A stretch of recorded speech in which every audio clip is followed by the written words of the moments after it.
आप इसमें उससे सर आप जो जो भी दो तीन चीजें हैं, मैं चाहता हूं आपसे उस पर क्लैरिटी चाहता हूं।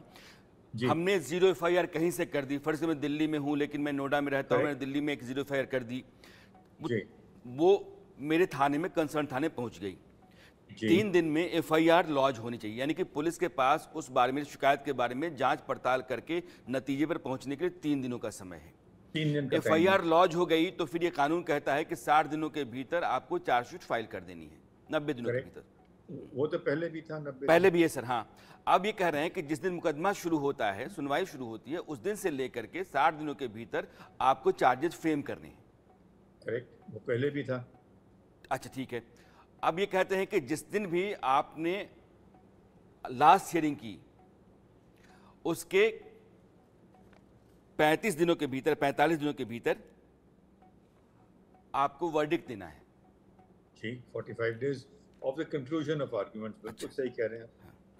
अब ये सर एक सवाल होता है कि जिसको आप कहते हैं कि सब्सटैंटिव लॉ, यानी कि कोई कानून बना हुआ है, कोई आदमी जब कोई काम कर रहा है उस समय वो कानून अपराध नहीं मानता है, तो मुझे लगता है कि आज की तारीख से जो कानून लागू हुए देश में, इसके पहले जो लोगों ने अपराध किए होंगे वो तो पुराने कानून से ही चलेंगे, तो क्योंकि उसमें रिपील क्या दिक्कत प्रोविजन आएगी?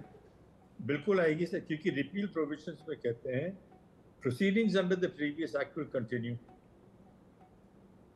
उसको तो आप नहीं चेंज कर सकते ना, वो तो कानून ने एक्सेप्टेड नॉर्म है। रिपील में पुराने प्रावधान आपको लागू रहेंगे, उसको अच्छा, आप चेंज नहीं कर सकते हैं। ये this is old provision of repeal under the general clauses act और अदरवाइज इट्स आप इस पर देख लीजिए। एक सेकंड मैं आपको सुनाई देता हूँ। आप क्रिमिनल जी। आईपीसी देख रहे हैं ना, आपको वो दिखा देता हूँ। It is better to tell you कि क्या है, तो उसमें आप समझ जाएंगे। इसमें जो रिपील प्रोविजन है, यस हियर इट इज। मैं वही देख रहा था कि इसमें क्या होगा।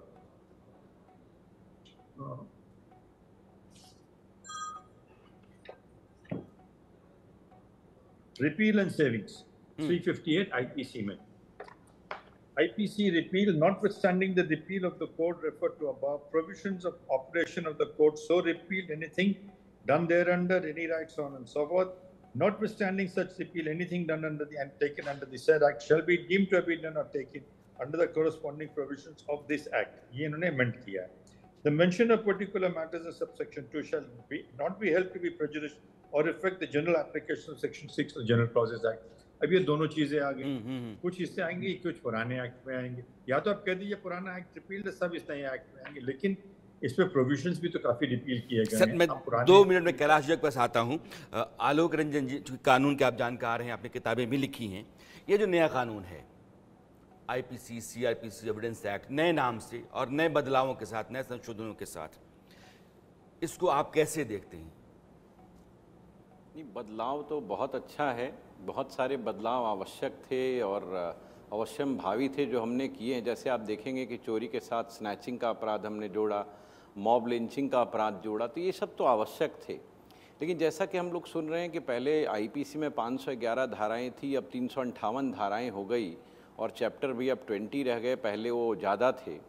लेकिन मैं आपको सच्चाई बताऊं कि इन्होंने किया क्या है कि इन्होंने कई धाराओं को एक धारा में डाल दिया। जैसे आप जानते होंगे कि पहले एक्सटॉर्शन का केस होता था, उसको इन्होंने एक ही धारा में 7 क्लॉजेज बना करके डाल दिया। तो जो विधि की आत्मा पहले थी और विधि का स्वरूप पहले था, उसको इन्होंने परिवर्तन नहीं किया है, केवल उसमें कुछ संशोधन किए हैं, कुछ उसमें संवर्धन किया है, कुछ नई चीज़ें जोड़ दी गई है और कतिपय रिपील हो गए, उसमें से कुछ चीज़ें हटा दी गई है। तो कानून में जैसे कि सब्सटेंटिव लॉ की हम बात कर रहे थे, आईपीसी में ये चेंज है। एविडेंस में देखेंगे तो जैसा पहले भी आपने कहा, हमने इलेक्ट्रॉनिक एविडेंस, डिजिटल एविडेंस का बहुत प्रयोग किया है। आप यदि पढ़ेंगे तो हमारे यहाँ एक प्राइमरी एविडेंस होता है जिसमें हमने इलेक्ट्रॉनिक एविडेंस को डाला है, हालांकि वो पहले भी था। लेकिन मैं आपको यहाँ बताना चाहूँगा कि इलेक्ट्रॉनिक एविडेंस तो हमने ला दिया, लेकिन उस इलेक्ट्रॉनिक एविडेंस की परीक्षा कैसे होगी, उसकी ग्राह्यता कैसे होगी, उसको हम स्वीकार कैसे करेंगे, उसको कलेक्ट कैसे करेंगे, इसके बारे में निचले पुलिस अधिकारी को, निचले कोर्ट को बहुत कुछ ज्ञान नहीं है। जो मैं देश भर में घूमता हूँ, जजेस से मिलता हूँ, उनकी ये शिकायत भी होती है कि साहब हमारे यहाँ स्टाफ इक्विप्ड नहीं है, कुछ इलेक्ट्रॉनिक एविडेंस को कैसे लाएगा और कौन से इलेक्ट्रॉनिक एविडेंस ग्राह्य हैं। तो ये बहुत सारे पेचीदे मसले अभी आगे आने वाले हैं। जी जी, ये जो अभी आलोक जी कह रहे हैं, फॉरेंसिक एविडेंस कलेक्शन के लिए एक बड़ा स्टाफ चाहिए। जजेस, अगर आपको एक लिमिटेड टाइम पीरियड के भीतर वर्डिक्ट देना है तो फिर उनकी तादाद बड़ी होनी चाहिए। अभी तो कुछ जगहें ही खाली पड़ी हुई हैं। तो यह जो पूरा प्रोसीजर है जो क्रिमिनल जुरिस्प्रूडेंस का है कि हम एफआईआर से लेकर के और फैसले तक जितने लोगों की ज़रूरत है उतने लोगों को रखें, ये अपने आप में एक बड़ा सवाल है और सरकार के सामने चुनौती है। लेकिन कैलाश जी, कहा यह जा रहा है कि महिलाओं को लेकर के, बच्चों को लेकर के बहुत ही सख्त प्रोविजंस हैं अब, और महिलाओं भी। देखिए, मैं आपको इंटरप्ट करना चाहता हूँ यहाँ पर। जो आपने कहा ना कि जजेस कम हैं या सिस्टम में हमको और लोगों की ज़रूरत है, जी, ये है कि हमको चाहिए स्टाफ मैनेजमेंट, हमको चेंज करना पड़ेगा। लेकिन सबसे ज़रूरी ये है कि जो भी आपका, चाहे जज आए, चाहे पुलिस वाला आए, चाहे मैजिस्ट्रेट आए, या जो भी इस क्रिमिनल लॉ सिस्टम से एसोसिएटेड हैं, प्रोसिक्यूटर हो, वकील हो, उनको ट्रेनिंग देनी पड़ेगी कि साहब फोरेंसिक एविडेंसेस अब चेंज हो गए हैं, इलेक्ट्रॉनिक सिस्टम्स चेंज। अब व्हाट्सएप आप एविडेंस में नहीं लीड कर सकते हैं। व्हाट्सएप मैसेजेस एविडेंस में नहीं गिने जाते हैं as per the present law, लेकिन हम लोग फिर भी कहते हैं व्हाट्सएप पे उसने ये कह दिया था। तो आज हम लोगों को एक पूरा 2, 3, 4, 5 साल लगेंगे एक नया ट्रेनिंग सिस्टम ला करके सबको ट्रेन करने के लिए, इन कानूनों को लागू करने के लिए। नहीं तो स्लिप अप्स होंगे, जो आपका एक्विटल रेट आज है वो बढ़ जाएगा, क्योंकि लोग अगर समझेंगे नहीं, उसका परिणाम ये होगा कि आपको एविडेंस नहीं मिलेगी for the purposes of conviction to say that he is guilty beyond doubt. ये बहुत टेंशन वाली बात हो जाएगी हम लोगों के कानून में। हम लोग आखिर हम लोग तो सिस्टम से चलते हैं, सिस्टम जो हमको सिखाता है हम उसको सीखते हैं। जो कानून के नए परिवर्तन आते हैं उनको भी तो लागू करना है, लेकिन उसको लागू करने के लिए ट्रेनिंग चाहिए, फोरेंसिक एविडेंसेस चाहिए। पुराने ज़माने में कहता कैमरा ले लीजिए, फिंगरप्रिंट्स ले लीजिए, फोटोग्राफ्स ले लीजिए, प्रेजेंट ऑन साइट की। महेश जेठमलानी जी, आप सुन रहे हैं कैलाश जी को। ये फॉरेंसिक एविडेंसेस का कलेक्शन एक इंस्टीट्यूट खड़ा करना, चूँकि अब होता कि हर स्टेट में फॉरेंसिक लैबोरेटरी बनाई जाएगी, बड़े पैमाने पर लोगों को लिया जाएगा। मैं आपके पास लौटता हूँ, आ रहा हूँ महेश जी। आलोक जी, ये जो प्रोविज़न है, मैं वासुदेव जी के पास जाना चाहता हूँ, लेकिन पहले आपसे पूछना चाहता हूँ कि महिलाओं और बच्चों को लेकर के कहा यह गया है कि यहाँ बहुत सख्ती है और ज़्यादा कानून को सख्त किया गया है, और ये कहा गया है कि महिला से अगर आप झांसा दे रहे हैं, शादी करने का झांसा, नौकरी देने का झांसा, प्रमोशन देने का झांसा, धोखे से आप फिजिकल संबंध बनाते हैं तो 10 साल की सज़ा आपको होगी। अगर आप विवाहित हैं और फिर किसी महिला से विवाह करते हैं, यानी कि सच को छुपा करके विवाह करते हैं, तो 10 साल की कैद है। अब इसके अलावा उन्होंने कहा कि बच्चों को लेकर के 18 साल से कम उम्र के जो बच्चे हैं उनको आपने बच्चों के दायरे माना है। नाबालिग की खरीद फरोख्त करते हैं आप तो 14 साल की सज़ा है। बच्चों से अपराध करवाते हैं या आप उनको उसमें शामिल करते हैं तो फिर वो भी आपके लिए दंडनीय है। इसके अलावा बहुत सारे ऐसे प्रोविज़न्स हैं जो महिला है, तो अगर महिला विक्टिम है और वो रेप विक्टिम है तो फिर उससे महिला ही पूछताछ करेगी, उसके घर वालों के रिश्तेदारों की मौजूदगी में पूछताछ होगी। जो चाइल्ड विक्टिम, विमेन विक्टिम हैं, उनको हॉस्पिटल में पहले मेडिकल एड मिलेगा, उनका ट्रीटमेंट फ्री होगा। सरकार ने सारे प्रोविज़न्स किए हैं, लेकिन जो पहले का कानून रहा है और जो अब का कानून है, कितना सख्त हुआ है महिला और बच्चों को लेकर के? ये कानून तो सख्त हुआ है, लेकिन देखिए जो आपने बातें कही वो सेक्शन 69 ऑफ भारतीय न्याय संहिता में आया है। जो आपने झांसा देने वाली बात कही वो सेक्शन 69 में आ गया। ऐसे बहुत सारे परिवर्तन हुए, कानून को हमने सख्त किया है, हमने सज़ा बढ़ा दी है और कई सारे सज़ा में हमने मिनिमम सेंटेंस लिख दिया है, जो हमारे भारतीय दंड संहिता में पहले कतिपय प्रावधानों में था। It was rarest of rare, अब ये बड़ा कॉमन सा हो गया है। लेकिन जैसा विद्वान अधिवक्ता लोग कह रहे थे अभी कि देखिए आपको इन्फोर्समेंट पे ध्यान देना होगा। भारत में ऐसे भी एक्विटल रेट बहुत हाई है और कन्विक्शन बहुत ज़्यादा है, और इसका जो कारण मैं समझ पाता हूँ एक शिक्षक के नाते, एक लॉ के विद्यार्थी के नाते, कि पुलिस जब से इन्वेस्टिगेशन शुरू करती है तभी से ये परेशानी शुरू हो जाती है। और जैसा मुझे अब दिख रहा है कि आपने डिजिटल और इलेक्ट्रॉनिक एविडेंस का रोल इतना बढ़ा दिया है कि हमारी पुलिस सिस्टम उससे इक्विप्ड नहीं है। ये समस्या बहुत गंभीर होने वाली है। तो एक तो पुलिस इक्विप्ड नहीं है, दूसरा प्रोसिक्यूटर इक्विप्ड नहीं है। आप आज भी प्रोसिक्यूटर कैसे चुनते हैं और क्या व्यवस्था है ये आपको पता होगा। तो प्रोसिक्यूटर में भी बदलाव की आपने कोई व्यवस्था नहीं की है अभी तक। प्रोसिक्यूटर ही हमारा मैन होता है जो क्रिमिनल लॉ में प्रोसिक्यूट करता है, इसको अभियोजक कहते हैं हिंदी में। उसके लिए आपने कोई बदलाव नहीं किया है। वो एडहॉक अपॉइंटमेंट्स होते हैं, सरकार कर देती है वकीलों का अपॉइंटमेंट, उनकी कोई ढंग से ट्रेनिंग तक नहीं होती है। अब देखिए उसके आगे जो जज बन रहे हैं, हमारे लोअर कोर्ट में ज़्यादा मामला आने वाला है। सुप्रीम कोर्ट, हाई कोर्ट तो ये बहुत बाद में पहुंचेगा। पहले लोअर कोर्ट में हमारे सारे सिस्टम दुरुस्त होने चाहिए, और खास करके इलेक्ट्रॉनिक एविडेंस वाले। अभी आलोक जी जो कह रहे हैं कि पुलिस के थाने से लेकर के और निचली अदालत के बीच में जो सिस्टम है उसको चुस्त दुरुस्त मजबूत होना चाहिए, ताकि वो बोझ उठा ले इतने ज़्यादा मामलों के। और उसमें भी अब चूंकि आपने डिजिटल एविडेंसेस को शामिल किया है, फॉरेंसिक एविडेंसेस को शामिल किया है, वीडियोग्राफी कराने की बात शामिल की है, तो इससे ट्रांसपेरेंसी तो आएगी, एविडेंस मजबूत ज़रूर होंगे और सज़ा दिलाने में आसानी ज़रूर होगी। लेकिन वो जो व्यवस्था इसको लेकर के चल पाए, वो मजबूत और सक्षम हो, इसका बंदोबस्त भी सरकार को करना होगा। मैं वासुदेव जी के पास फिर से आना चाहता हूँ, लेकिन अभी जो हमारे दर्शक जुड़े हुए हैं उनके लिए मैं एक बार महेश जेठमलानी जी को शामिल करना चाहता हूँ अपनी चर्चा में। महेश जी, एक आदमी जो एफआईआर कराने जाता है, अभी जितने दर्शक आए हैं उनकी खातिर मैं आपसे पूछना चाहता हूँ, एफआईआर वो कैसे करा सकता है? उसके बाद एफआईआर के बारे में उसको आगे क्या करना होगा, उसको क्या जानकारी मिलती रहेगी? पुलिस के इन्वेस्टिगेशन का प्रोसेस क्या होगा, वो उसको कितना इन्वॉल्व रखेगी जो विक्टिम है? इन्वेस्टिगेशन का जो पूरा प्रोसेस है और अदालतों में उसके जाने का, फैसले तक का, आम आदमी की भाषा में आसानी से जरा आप समझा दें।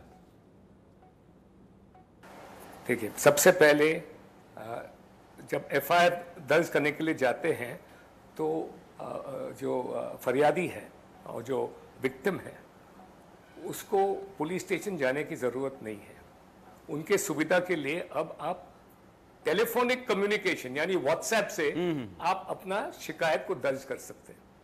तो पहले सुविधा ये है। दूसरा सुविधा ये है कि जो फरियादी है या विक्टिम जो है उसको जांच के थ्रू आउट इन्फॉर्म किया जाएगा कि जांच में प्रगति क्या हुई है, प्रोग्रेस क्या है। और 90 डेज के अंदर, ये तो कंपल्सरी 90 डेज के बाद उनको एक स्पष्ट स्टेटमेंट देना है कि आज की स्थिति में ये जांच कहां तक पहुंचा है आपके केस में। जहां तक रेप की बात है, इसका जो इन्वेस्टिगेशन है, sexual offences against women and children, इसको 2 महीने के अंदर जांच खत्म करना है। फिर जैसे मैंने कहा, उसके बाद मुकदमा को स्पीड लाने के लिए इलेक्ट्रॉनिक एविडेंस का इस्तेमाल किया जा रहा है। और फाइनली जो जजमेंट भी है, जो फाइनल वर्डिक्ट होगा मुकदमा के बाद, वो विदिन 30 डेज डिलीवर किया जाना है। कोर्ट के ऊपर अभी ऑब्लिगेशन है कि वो अपना फैसला 30 दिन के अंदर देना चाहिए, और यदि उनको थोड़ा ज्यादा टाइम चाहिए तो वो मैक्सिमम टाइम जो है वो 45 दिन है। और उसके लिए भी कोर्ट को कारण देने पड़ेंगे कि 30 से हम 45 दिन क्यों ले रहे हैं। महेश जी, मैं अभी कैलाश जी एक सवाल कर रहे हैं और आलोक जी भी हमारे साथ कर रहे हैं। कैलाश वासुदेव जी को जानते हैं आप, कह रहे हैं कि ठीक है, इंटेंट ठीक है, आप 3 साल के भीतर सुप्रीम कोर्ट तक लड़ाई लड़कर के फैसला लेकर के आ सकते हैं, इस तरह का प्रोविज़न कर देना ठीक है। लेकिन जो प्रोसेस है उसमें जितने लोग शामिल हैं और जिस तरीके से उनको ट्रेन किया जाना चाहिए, फॉरेंसिक एक्सपर्ट्स आएंगे इसमें, डिजिटल एविडेंसेस आएंगे इसमें, आप वीडियो कॉन्फ्रेंसिंग के ज़रिए लोगों से गवाहियाँ ले सकते हैं। तो बहुत सारी चीज़ें ऐसी हैं जो प्रोविज़न के मुताबिक तो नहीं हैं और बेहतर भी हैं और जल्दी स्पीडी ट्रायल के लिए भी ज़रूरी हैं। लेकिन उस तरह का भाई हमारा सिस्टम नहीं है, और सिस्टम को तैयार किए बगैर आप चाहें तो अपना मकसद पूरा करना नहीं कर सकते। तो सवाल ये वासुदेव जी का ये है।